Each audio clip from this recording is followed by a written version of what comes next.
আসসালামু আলাইকুম ওয়া রাহমাতুল্লাহি ওয়া বারাকাতুহু। ইন্নাল হামদালিল্লাহি কুল্লা ওয়াসসালাতু ওয়াসসালামু আলা রাসূলিল্লাহ আল্লাযী লা নাবিয়্যা বা'দা ওয়া আলা আলিহি ওয়া সাহবিহি আম্মা বাদ। সুপ্রিয় দর্শক, আপনাদের প্রিয় অনুষ্ঠান ইসলামী সওয়াল ও জবাব লাইভ অনুষ্ঠান থেকে সকলকে জানাচ্ছি আন্তরিক মোবারকবাদ। বন্ধুগণ, জীবন ঘনিষ্ঠ অথবা যে কোনো বিষয়ে জানার উদ্দেশ্যে প্রশ্ন করবেন আপনারা, জবাব দিব আমি ডক্টর শহীদুল ইসলাম বারাকাতি এবং রিসিভ করব আমি নিজেই। অতএব ছোট ছোট করে প্রশ্ন করবেন স্পষ্ট ভাষায় এবং প্রশ্নটা লিখে রেখে আপনি যদি মূল কথাটা বলেন ভালো হয়। আশা রাখি ইনশাআল্লাহুল আজিজ সে লক্ষ্যে আমল করব এবং আপনার টেলিভিশনের ভলিউম কমিয়ে কথা বলবেন। আল্লাহ রাব্বুল আলামিন আমাদেরকে সাহায্য করুন। কে অপেক্ষমান আছেন আপনার কাছে যাচ্ছি। আসসালামু আলাইকুম ওয়া রাহমাতুল্লাহ। ওয়ালাইকুম সালাম ওয়া রাহমাতুল্লাহি ওয়া বারাকাতুহু। হুজুর, আপনি ভালো আছেন? আলহামদুলিল্লাহ, আলহামদুলিল্লাহ। জি হুজুর, আমার জি, তিনটা প্রশ্ন। প্রথম প্রশ্ন হলো, রাসূল সাল্লাল্লাহু আলাইহি সাল্লাম বলেন, শেষ রাতে 2 রাকাত তাহাজ্জুদের নফল নামাজ দুনিয়ার সমস্ত ধন রত্নের চেয়েও অধিক মূল্যবান। কথাটা কি সাহাবীর দ্বারা সমর্থিত? হ্যাঁ।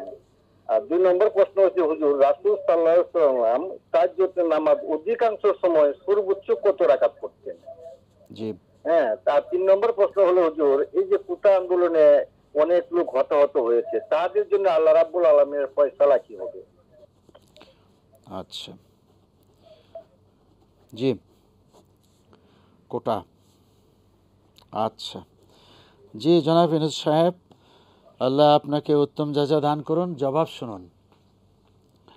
ইন্নাল হামদালিল্লাহি কুল্লা ওয়াসসালাতু ওয়াসসালামু আলা রাসূলিল্লাহ আল্লাযী লা নাবিয়্যা বা'দা ওয়া আলা আলিহি ওয়া সাহবিহি আম্মা বাদ।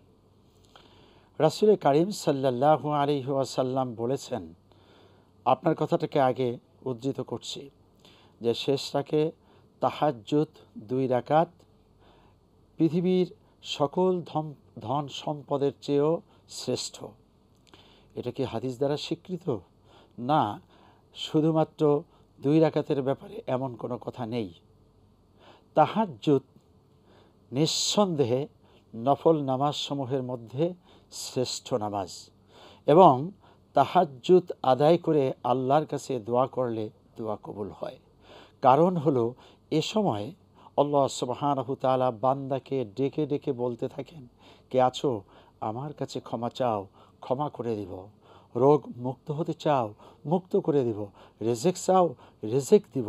ঠিক সেই সময় আল্লাহ সুবহানাহু তাআলা যখন ডেকে ডেকে বলেন আর এই ডাকে সাড়া দিয়ে বান্দা বিছনার আরামকে ত্যাগ করে উঠে সলাত আদায় করেন, এমন বান্দা নিঃসন্দেহে আল্লাহর বন্ধু হবেন। এজন্যই যত নবী রাসূল এবং যত সাহাবা ইকরাম আল্লাহর প্রিয় বান্দা যারা এই পৃথিবীতে এসেছেন, তাহাজ্জুদের সময় জাগ্রত হয়ে তারা ইবাদত করতেন। অতএব দোয়া কবুল হয়। আমরা দোয়াটি কবুলের জন্য, আল্লাহর কাছ থেকে পাওয়ার জন্য এবং জান্নাতে যাওয়ার আশায় শেষ রাতে তাহাজ্জুদ পড়ব। এখন কয় রাকাত? শুধু 2 রাকাত? না, এ বিষয়ে আপনার দ্বিতীয় প্রশ্ন। তাহাজ্জুদ রাসূল কারীম সাল্লাল্লাহু আলাইহি ওয়াসাল্লাম অধিকাংশ সময় কত রাকাত পড়েছেন? আপনি এই প্রশ্ন 2 নম্বরে করেছেন। জবাব হলো 8 রাকাত পড়েছেন অধিকাংশ সময়। আবার কোনো কোনো সময় 2 রাকাতও পড়েছেন, 4 রাকাতও পড়েছেন, 6 রাকাতও পড়েছেন, 10 রাকাত পড়েছেন, শেষে 1 রাকাত দিয়ে ওয়েতের করেছেন। এমনটি পাওয়া যায়। আপনার প্রশ্নের জবাবটা হলো অধিকাংশ সময় 8 রাকাত পড়েছেন। আর সলাতুল লাইলে মাসনা মাসনা ওয়া আখিরুহু হুজ্জান, বুখারীর হাদিস, মুসলিম, তিরমিজি, আবু দাউদ এবং বাইহাকি, এই সব জায়গায় হাদিসগুলো সন্নিবেশিত আছে। অতএব রাসূল কারীম সাল্লাল্লাহু আলাইহি ওয়াসাল্লাম অধিকাংশ সময় কত রাকাত পড়েছেন আমরা জানলাম। আমরাও সেভাবে আমল করার চেষ্টা করব ইনশাআল্লাহ। এবার হলো একটা বার্নিং ইস্যু, কোটা আন্দোলনে যারা নিহত আর যারা আহত তাদের ফয়সালা কি? এখানে যদি নিয়াত থাকে এমন আমি হক আদায় করার জন্যই কাজটি করেছি, আর তিনি যদি ঈমানের উপরে কায়েম থাকেন তাহলে আল্লাহ সুবহানাহু ওয়া তাআলা শাহাদাতের মর্যাদা দিবেন। আর যদি নিয়াতের ভিতরে গণ্ডগোল থাকে যে আমি ভাইরাল হওয়ার জন্য, লোক দেখাবার জন্য, অথবা আগেই একটা আক্রোশ আছে ওকে মারতে হবে, আক্রোশ আছে এই সম্পদ নষ্ট করতে হবে, আক্রোশ আছে, জেদ আছে যে আমি এই ক্ষতিগুলো করে ছাড়ব, এমন যারা করেছে তারা কিছুই পাবে না, কিছুই পাবে না। তারা যথেষ্ট ক্ষতির মধ্যে পড়ে গেল। যদি জীবন চলে যায় তাও ক্ষতি, আর যদি আহত হয়ে থাকে তাও ক্ষতি, আর দুনিয়াতে যা করছে তাও ক্ষতি।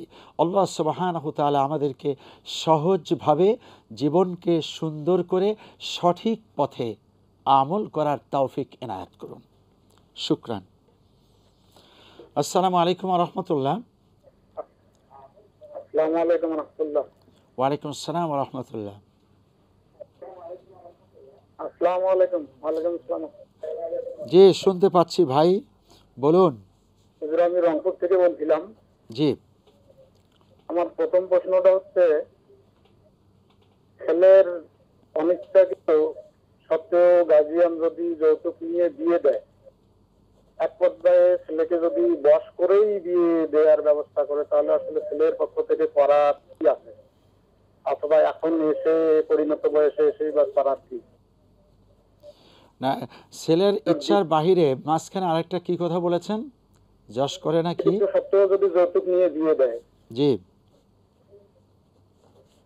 হ্যাঁ, তাহলে ছেলেকে বশ করে নিয়ে যদি বিয়েটা দেয়, মানে তাবিজ তোমার করে বশ করছে।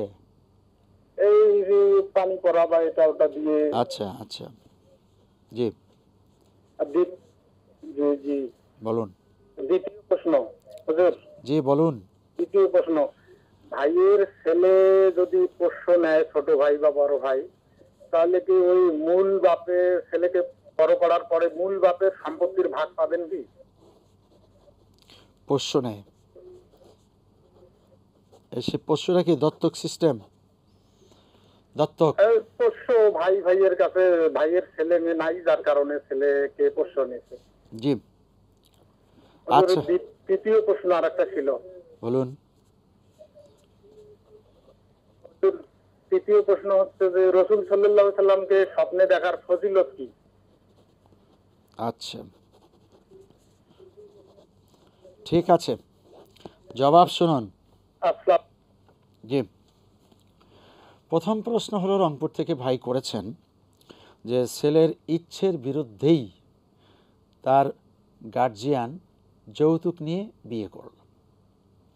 আর একটা শব্দ আসছে যে তাকে বশ করে, তার মানে কোনো না কোনোভাবে এই ছেলেকে বাধ্য করেছে। এমন যদি হয় তাহলে এমন বিবাহ হবে কি হবে না, আর যৌতুক কি হবে?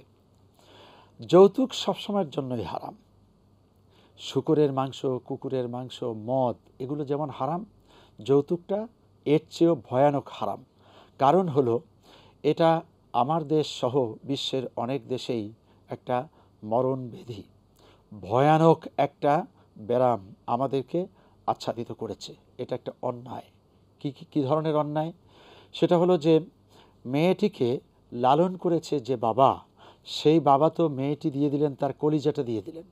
মা এই মেয়েটাকে এতদিন পর্যন্ত আদর করেছেন, এখন অন্য একটা ছেলের কাছে দিয়ে দেয়া, এটা তো আসলে মায়ের কলিজাটাই দিয়ে দিল। সেখানে দোয়া আছে, আদর আছে, সোহাগ আছে। এমনটি যদি থাকে আল্লাহর রহমত আছে। কিন্তু তা না করে ওই মা ওই বাবার থেকে আবার টাকা পয়সা, সম্পদ, গরু ছাগল, এগুলো দাবি করা, জোর করে আদায় করা, কৌশলে অনেক সময় বউকে আঘাত করা, পিটানো, মারা, এগুলো ভয়ানক অপরাধ। মানে বলছিলাম যে মদ, এটা তো শুধু খাওয়া অপরাধ। আর এই কাজগুলিতে বাবাকে কষ্ট দেওয়া হয়, মাকে কষ্ট দেওয়া হয়, স্ত্রীকে কষ্ট দেওয়া হয়, অধিকারের উপরে আঘাত দেওয়া হয়। এই জন্য এটা অনেক বড় অপরাধ। এই অপরাধ যে ব্যক্তি করবে, নিঃসন্দেহে আল্লাহর লানত তার উপরে, তার কামাইতে বরকত হবে না, হবে না, হবে না। এখন ছেলেটাকে বশ করেছে, যেটা আপনি বললেন, তাবিজ দিয়ে, ঝাড়ফুঁক দিয়ে, কোনো না কোনোভাবে।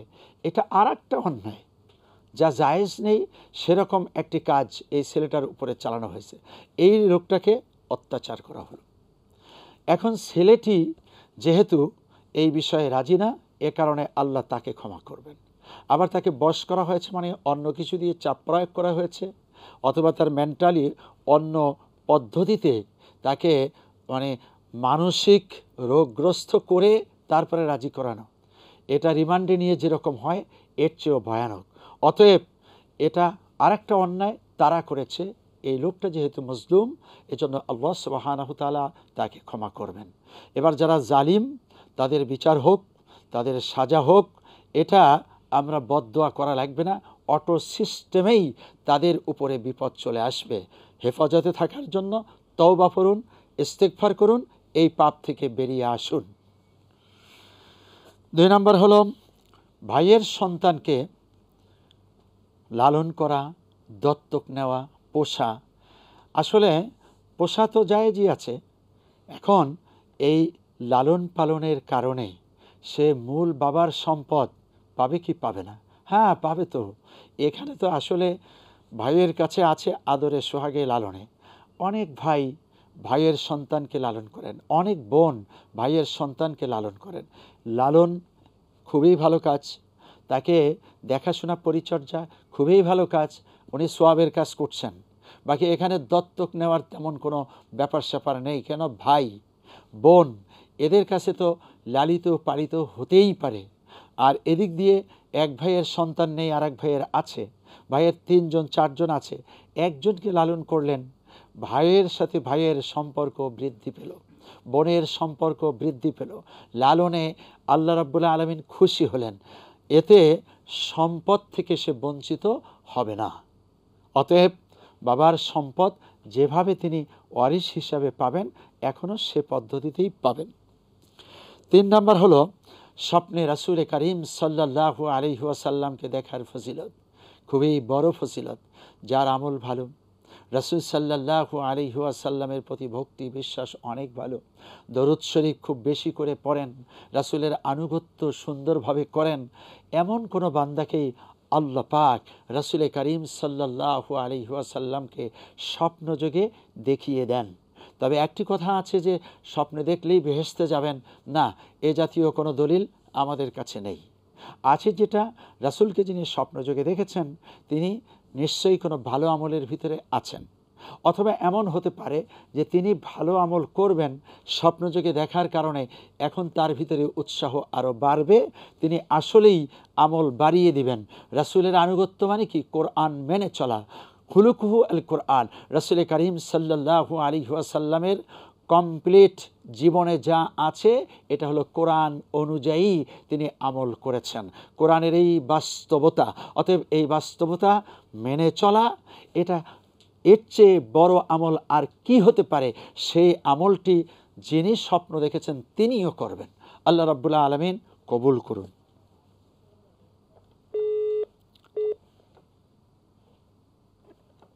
আসসালামু আলাইকুম ওয়া রাহমাতুল্লাহ। ওয়ালাইকুম আসসালাম ওয়া রাহমাতুল্লাহ।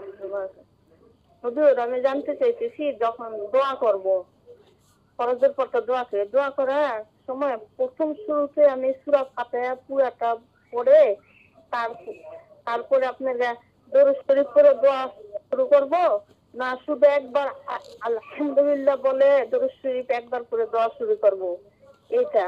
আর 2 নম্বর প্রশ্ন হয়েছে, তাহাজ্জুদে আমি 4 রাকাত নামাজ পড়লাম, হয়তো 8 রাকাত নাই পড়লাম, 4 রাকাত করার পরে আমি বেতই কি 3 রাকাত পড়তে পারবো? 3 রাকাত বা 1 রাকাত এটা পড়তে পারবো কিনা? তাহাজ্জুদ পড়লেন 4 রাকাত। নবীজিকে স্মরণ করার জন্য কোন দরুদটা বেশি পড়তে পারি?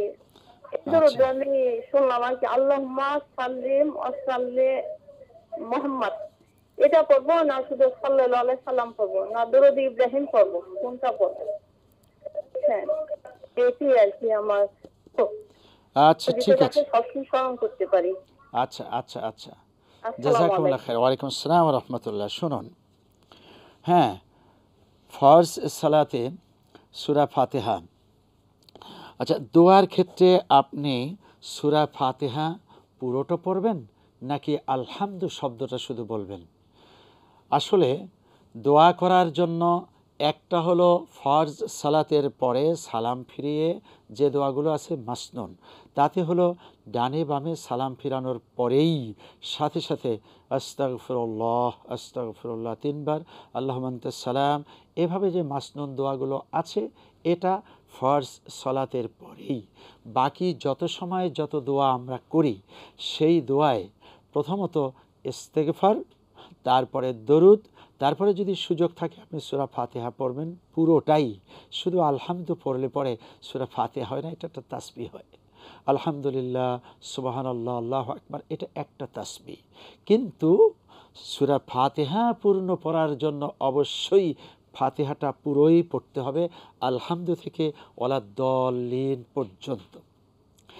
এটা পড়ে এরপরে যদি আল্লাহ রাব্বুল আলামিনের কাছে আপনি দোয়া করেন, আশা করা যায় আপনার দোয়া আল্লাহ পাক কবুল করবেন।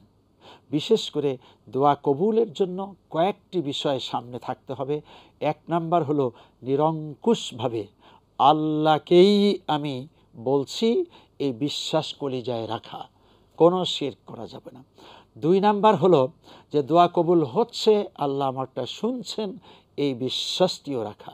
3 নাম্বার হলো যে কোনো ধরনের অন্যায় অপরাধ অর্থাৎ শিরক, বেদাত, কবিরা গুনাহ, মানুষের হক নষ্ট করা এমনটি যদি না থাকে তাহলে পরে আপনার দোয়া আল্লাহ পাক কবুল করবেন বলে আশা রাখি ইনশাআল্লাহ। আর আল্লাহর বক্তব্য পরিষ্কার, উদউনি আস্তাজিব লাকুম, আমার কাছে দোয়া করো আমি কবুল করব, এই বিশ্বাস রেখেই দোয়া। এখন হলো দোয়ার পদ্ধতিতে আপনি কিছু প্রশ্ন করেছেন যে আপনি কি পদ্ধতিতে করবেন। আমি বলছি প্রথমে ইস্তেগফার পড়ুন, তারপরে দরুদ শরীফ, এরপরে সূরা ফাতিহা। এ ব্যাপারটা আসলে হাদিস দ্বারা এরকম কোনো স্বীকৃত কিছু নেই যে সূরা ফাতিহা পড়তেই হবে। দরুদ আর ইস্তেগফার পড়ে দোয়া করতে হয়। আর সূরা ফাতিহা নিজেই একটি দোয়া, এটার 60টি নাম আছে, যেমন সূরাতুল ফাতিহা, সূরাতুল কানজ, উম্মুল কোরআন। তদ্রূপভাবে এটাও একটা নাম সূরাতুদ দোয়া, আর এটার ভিতরে আছে শ্রেষ্ঠ দোয়া ইহদিনাস সিরাতাল মুস্তাকিম। অতএব এই দোয়া তো আমরা করছি, অতএব এটি পড়লেই একটা দোয়া হয়ে যাচ্ছে। জি, এবার আসুন, আপনি তাহাজ্জুদ 4 রাকাত পড়লেন, এরপর কি 1 রাকাত ওয়াতর পড়বেন? না, আপনি তাহাজ্জুদের পরেই যদি ওয়াতর পড়ার অভ্যাস থাকে তাহলে আপনি তাহাজ্জুদ পড়বেন 8 রাকাত, এরপরে আরও 3 রাকাত ওয়াতর পড়বেন। মূলত 3 রাকাতের পক্ষে অধিকাংশ হাদিস আল্লামা বাইহাকি, সুনানে কুবরা এবং বুখারী, মুসলিম, তিরমিজির যে হাদিসগুলো পাওয়া যায় ওয়াতের ব্যাপারে 3 রাকাতেরই ব্যাপার বেশি পাওয়া যায়। হ্যাঁ, 1 রাকাত পড়লেও হবে। রাসূল করিম সাল্লাল্লাহু আলাইহি ওয়াসাল্লাম কখনো কখনো এমনটি করেছেন। সেটা যদি সময় না থাকে, দেখা গেল যে আমি তাহাজ্জুদের জন্য উঠেছি, আমি 4 রাকাত পড়েছি, এখন যে কোনো মুহূর্তে সুবহে সাদেক হয়ে যাবে, আমার 3 রাকাত পড়ার সুযোগ নেই, তাহলে সলাতুল লাইলে মাসনা মাসনা ওয়া আখিরুহু ওয়িতরান, রাতের সলাত 2 রাকাত 2 রাকাত, শেষ রাকাতটি হবে ওয়িতর, মানে 1 রাকাত। ওই 1 রাকাত হলে এদিকে যে আপনি 2 রাকাত পড়লেন, এই 1 রাকাত মিলে 3 রাকাতই হলো। একান্ত যদি তাও না করা যায়, শুধু 1 রাকাত পড়লেও আল্লাহ পাক ওয়াতরকে কবুল করবেন। এটা হলো বিশেষ অবস্থায়, আর সব অবস্থাতে আমরা 3 রাকাত পড়ব ইনশাআল্লাহুল আজিজ। এবার দরুদ শরীফ, কোন দরুদ বেশি পড়বেন? দরুদ ইব্রাহিম যা নামাজের মধ্যে আমরা পড়ি, এই দরুদকে বলা হয় সাইয়্যিদুস সালাত, দরুদের শ্রেষ্ঠ এবং লিডার অফ দরুদ, সমস্ত দরুদের সর্দার। অতএব আমরা এ দরুদটি নামাজে যেমন পড়ি বাহিরেও তেমন পড়ব। আর খুবই সহজে সংক্ষেপে যদি পড়তে চান তাহলে সাল্লাল্লাহু আলাইহি ওয়াসাল্লাম, বুখারী মুসলিমের সমস্ত হাদিসে আন আবি হুরায়রা রাদিয়াল্লাহু তাআলা আনহু قال قال রাসূলুল্লাহ সাল্লাল্লাহু আলাইহি ওয়াসাল্লাম, এতটুকু। অতএব আমরা সহজভাবে এটা পড়তে পারি। আসসালামু আলাইকুম ওয়া রাহমাতুল্লাহ। ওয়া আলাইকুম আসসালাম ওয়া রাহমাতুল্লাহ। ভালো আছেন হুজুর? আলহামদুলিল্লাহ। হুজুর, আমি হ্যালো। হ্যাঁ, আপনার কথা প্রায় এরকম হয়, কেটে কেটে আসে, আপনি আসল কথাটা বলুন। ও আচ্ছা, আচ্ছা, এটা আমাদের যে নেটের ডিস্টার্বের কারণে হ্যাঁ, এরকম হয়। সেটাই। সেদিন 2-3 দিন আগে আপনার কাছে এটা ফোন করছিলাম, ছোট ছোট প্রশ্ন, কিন্তু সেই মুহূর্তে বিদ্যুৎ চলে যাওয়া এমনটা এত একটা উত্তর আমি শুনতে পারিনি, বিদ্যুৎ চলে গেছে। এখন শুধু প্রশ্ন করুন তো এখন যে হলো গিয়ে মানে ছোট ছোট 3টা প্রত্যেকটা হাদিসের রেফারেন্স দেওয়া, একটা বিপদে আর কি, মানে যত সূরা আছে সব কোরআনুল কারীম বা সব পড়ার পরে দেয়ালে পিঠ থেকে গেলে যখন মানুষের কিচ্ছু করার নাই, তখন মুসলিম শরীফের একটা হাদিসের দোয়া, ওটা হলো গিয়ে আপনার ইন্না লিল্লাহি ওয়া ইন্না ইলাইহি রাজিউন, আল্লাহুম্মা আজুরনি ফি মুসিবাতি ওয়া আখলিফ লি খাইরাম মিনহা। এটা আমি জিকির করি, আমার অনেক বিপদ আপদ করি ওই সময়। আর আরেকটা হুজুর, ওটা সহিহ বুখারী শরীফের, ওটা হলো আল্লাহুম্মা আতসির মালি বিগাইরি হিসাব। এগুলো সব রেফারেন্স দেওয়া আছে। আর এখন আরেকটা এখানে 2 নম্বরের দোয়াটা কি বললেন? 2 নম্বরের দোয়াটা বোঝা যায়নি। ভালো একটা আমল আমাকে শিখে দেন। আচ্ছা, জি, আসসালামু আলাইকুম। না লাস্টে কি বলছেন? লাস্টেরটা শুনিনি, সর্বশেষটা বলুন। দুঃখিত, কিছু কিছু বিষয় বোঝা গেছে। তা প্রথম যেটা, আপনি বিপদে পড়ে গেলে, দেয়ালে পিঠ ঠেকে গেলে যে দোয়াটির কথা বললেন সেটা হলো ইন্না লিল্লাহি ওয়া ইন্না ইলাইহি রাজিউন, আল্লাহুম্মা আজিরনি মিনান নার, এরকম কি যেন বলেছেন। এরপর আল্লাহুম্মা আজিরনি মিন মুসিবাতি, এ জাতীয়। হ্যাঁ, এই দোয়ায় কোনো সমস্যা নেই, দোয়াটা তো ভালো। এবং বিপদে পড়ে গেলে এ দোয়া পড়বে ইন্না লিল্লাহি ওয়া ইন্না ইলাইহি রাজিউন, এটা কোরআন দ্বারা স্বীকৃত। আল্লাহ পাক বলছেন ইদা আসাবাতকুম মুসিবা ক্বালু ইন্না লিল্লাহি ওয়া ইন্না ইলাইহি রাজিউন, আল্লাহই তো বললেন। অতএব আপনি মুসলিম শরীফের রেফারেন্সের চেয়েও আল্লাহর কোরআনের রেফারেন্স কত শক্ত, সেই রেফারেন্সে আপনি আমল করছেন, এটা খুবই ভালো, কোনো মুশকিল নেই, আপনি পড়ুন। পরবর্তীতে আরও 2টি প্রশ্ন আপনি করেছেন, এই 2টি প্রশ্ন আসলে বুঝতে পারিনি, আপনার ওখানে নেটের সমস্যা আছে, কথা কেটে কেটে আসে, এটা আসলে আপনারও দোষ নয়। আর আমরাও বুঝতে না পারলে কি জবাব দিব। আগামীতে আপনি কষ্ট করে আবারও এই প্রশ্ন করবেন, অবশিষ্ট যে 2টি প্রশ্ন বাকি থাকলো। জি, আপনাকে ধন্যবাদ কষ্ট করার জন্য, আল্লাহ যা দিবেন। আসসালামু আলাইকুম ওয়া রাহমাতুল্লাহ।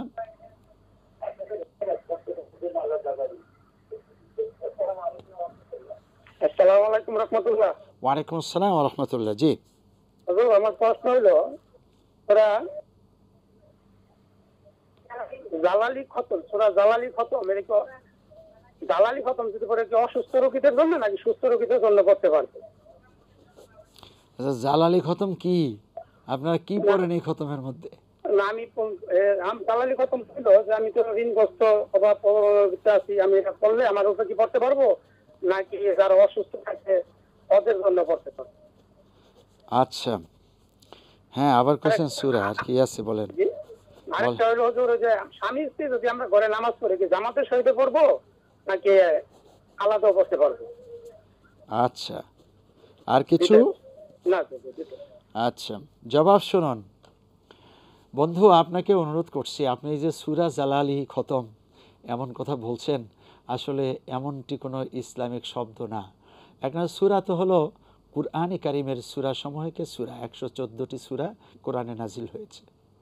2 নম্বর হলো জালালি খতম কি, আপনাকে প্রশ্ন করেছিলাম যে জালালি খতমে আপনারা কি করেন, কি পড়েন। আপনি অবশ্য বললেন যে ঋণগ্রস্ত অথবা বিপদে পড়লে, মুসিবতে পড়লে পড়ব কিনা। এবার কথা শুনুন, সূরার চ্যাপ্টারটাতে চলে গেল, যে কোনো কথার সাথে সূরা লাগিয়ে দেওয়া যাবে না। 2 নম্বর হলো জালালি খতম, এটা কি, এটা আপনি বলতে পারেননি।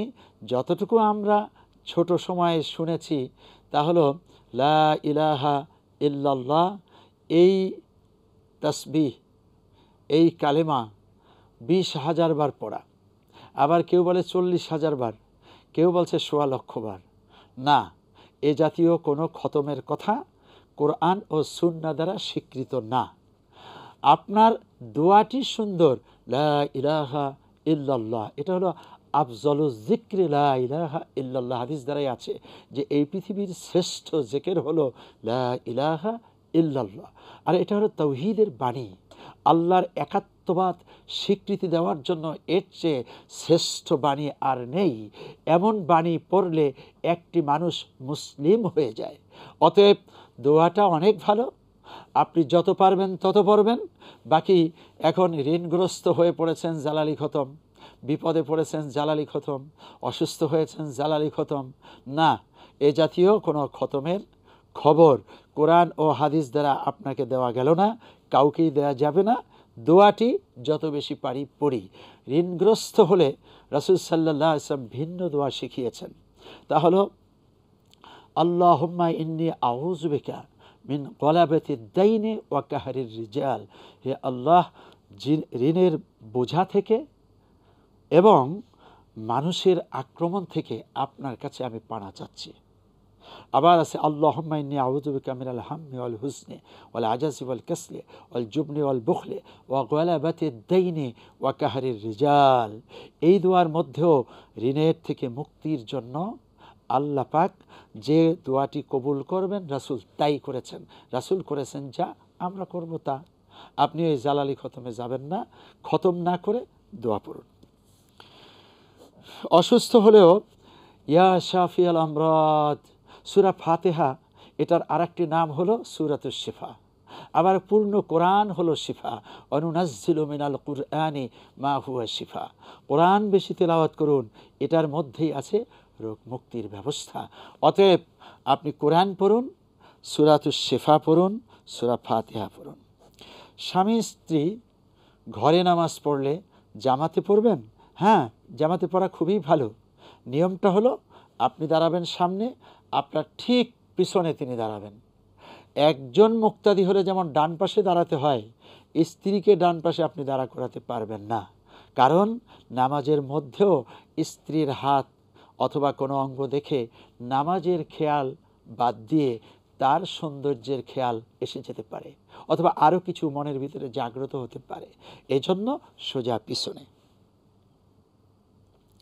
আসসালামু আলাইকুম ওয়া রাহমাতুল্লাহ। ওয়ালাইকুম আসসালাম ওয়া রাহমাতুল্লাহ। আমি মগবাজার থেকে মাহফুজা বেগম বলছি। জি। প্রত্যেক ফরজ সালাতের পরে সালাম ফিরিয়ে কি কি দোয়া পড়তে হয়? দোয়া জি। তসবিহ না, শুধু দোয়া। আর তাহাজ্জুদের নামাজ পড়ে দুই হাত উঠাইয়ে হাত তুলে, মানে দুই হাত তুলে দোয়া করা যাবে না। অনেকে বলে যে হাত তুলে দোয়া করা যাবে না, তো কিভাবে দোয়া করবো আমরা?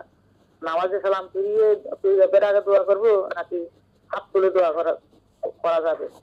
এবং দুনিয়াবি দোয়া করা যাবে, নাকি শুধু আখিরাতের জন্য দোয়া করবো? জি। আচ্ছা, প্রশ্ন হলো সূরা ইখলাস এগুলো সারাদিন যে কোনো পরিমাণে পড়া যাবে কিনা?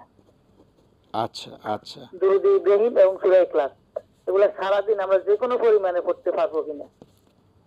আচ্ছা। আচ্ছা বলি, আপনারা অনেকদিন পর খাইছে, আপনারা আমি খুব মানে পছন্দ করি আর কি, মানে সওয়াল জবাব হিসাবে কথাগুলো আমার খুব ভালো লাগে, জন্য একটা প্রশ্ন বেশি করতেছি। বলুন। ঘুমে থাকার কারণে বা টয়লেটে থাকার কারণে পুরো আজান শুনতে পারি না। অর্ধেক বা তার কম বেশি পেলে কি আজানের জবাব দেওয়া যাবে বা দোয়া পড়া যাবে? আচ্ছা আচ্ছা। জি। আসসালামু আলাইকুম। ওয়ালাইকুম আসসালাম ওয়া রাহমাতুল্লাহ। জি, জবাব শুনুন। আচ্ছা, সালাম ফিরানোর পরে কি কি তাসবিহ আর কি কি হলো দোয়া, আপনি খুব এই বিষয়টাকে আলাদা করে জানতে চেয়েছেন, আপনাকে ধন্যবাদ। তাসবিহ হলো ডানে বামে সালাম ফিরানোর সাথে সাথে 3 বার আস্তাগফিরুল্লাহ আস্তাগফিরুল্লাহ আস্তাগফিরুল্লাহ, এটা তাসবিহ। আবার এটাই কিন্তু দোয়া। আস্তাগফিরুল্লাহ, হে আল্লাহ আপনার কাছে আমি ক্ষমা চাচ্ছি। এই যে দেখুন, হে আল্লাহ শব্দটা বাংলায় বলে যে কথাটা আল্লাহর কাছে বলা হয়, এটাই তো একটা দোয়া। ছোট হলেও এটা তাসবিহ, এটা দোয়া। অতএব এখানে এটাকে আপনি তাসবিহ আলাদা না বলে তাসবিহ দোয়া দুইটাই যদি হয়, অসুবিধা কি? এরপরে দোয়া হলো আল্লাহুম্মা আনতাস সালাম ওয়া মিনকাস সালাম তাবারাকতা ইয়া যাল জালালি ওয়াল ইকরাম। হে আল্লাহ, আপনি নিজেই শান্তি, আপনার পক্ষ থেকে আসে শান্তি, আর আপনি সুমহান মর্যাদার অধিকারী। এই যে কথাটি, দোয়া মানে হলো আল্লাহর মর্যাদার কথা বলে আল্লাহর কাছে আমরা শান্তি চাচ্ছি।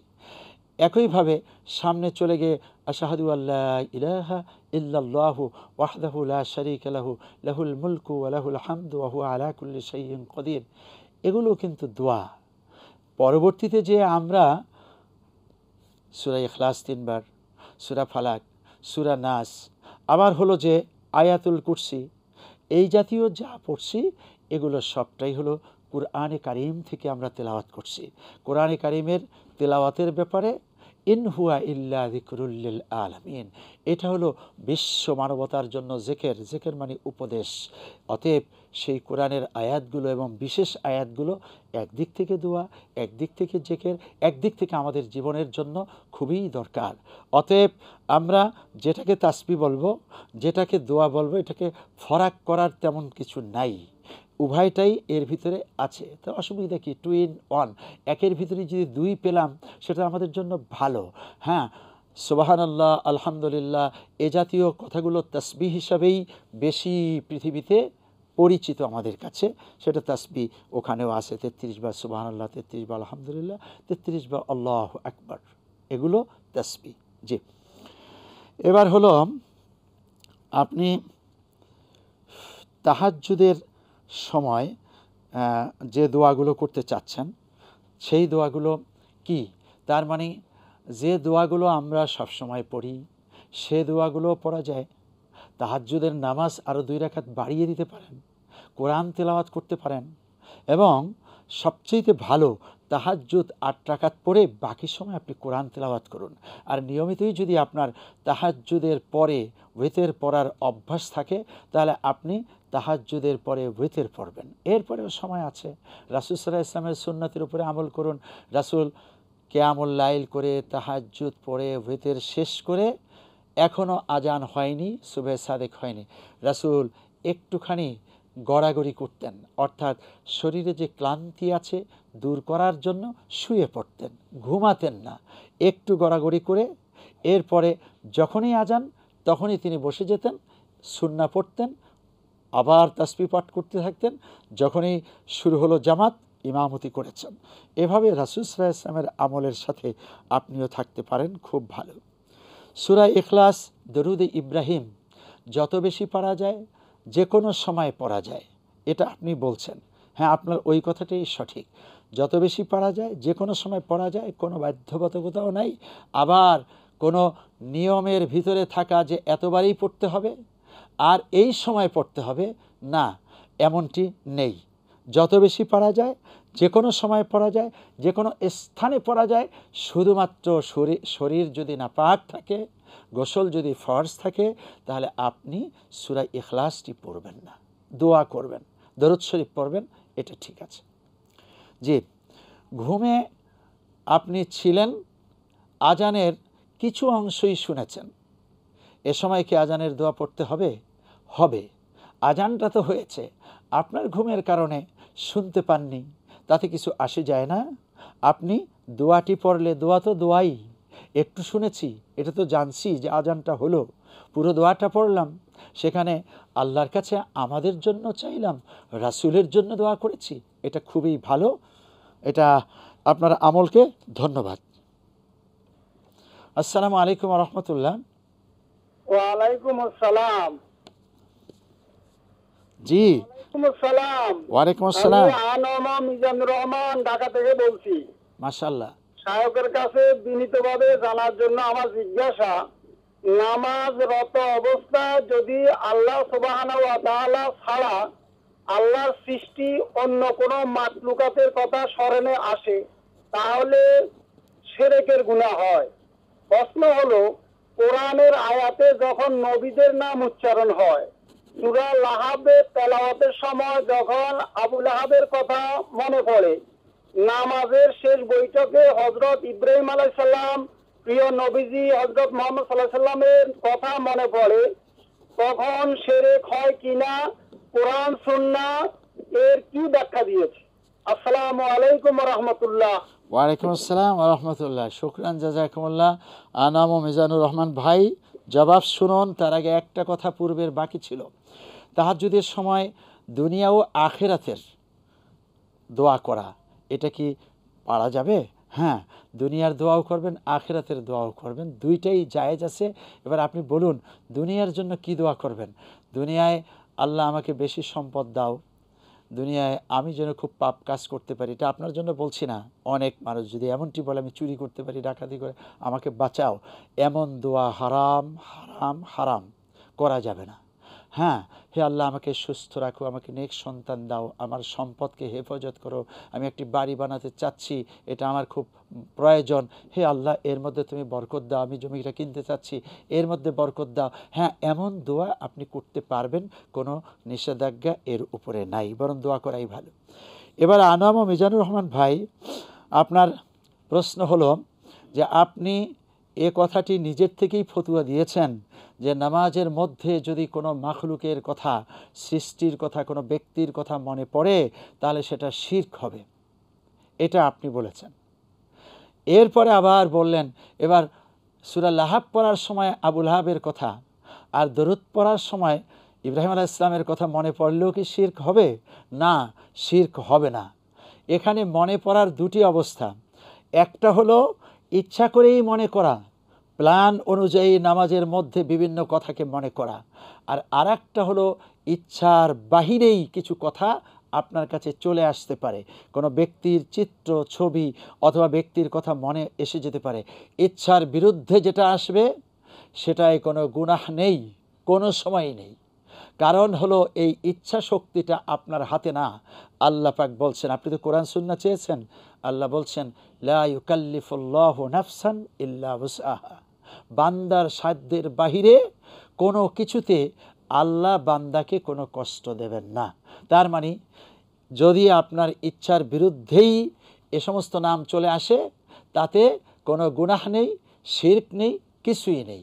শিরক হবে তখন আপনি নামাজও পড়তেছেন, আবার ওই সময় দেবতার কথা মনে করতেছেন, পীরের কথা মনে করতেছেন, মাজারের কথা মনে করতেছেন, আর ওখানে যেতে হবে, ওখানে সেজদা দিতে হবে, তখন এটা শিরক, হারাম, এর ধারে কাছেও যাওয়া যাবে না।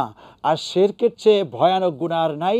আল্লাহ বলছেন লাইন আশরাকতা লা ইয়াহবাতান্না আমালুক, তুমি যদি শিরক করো তোমার সমস্ত আমল বরবাদ হয়ে যাবে। আমরা কি চাই আমল বরবাদ হয়ে যাক? না। তাহলে আল্লাহ পাকের কাছে আমরা সকল আমল, আজকে যা শুনলাম আমিও যেন আমল করতে পারি, আপনারাও করতে পারেন, এমন প্রত্যাশা রেখে সময় না থাকার কারণে সকলকে উত্তম জাযা দান করুন দোয়া করে বিদায় নিচ্ছি। আসসালামু আলাইকুম ওয়া রাহমাতুল্লাহি ওয়া বারাকাতুহু।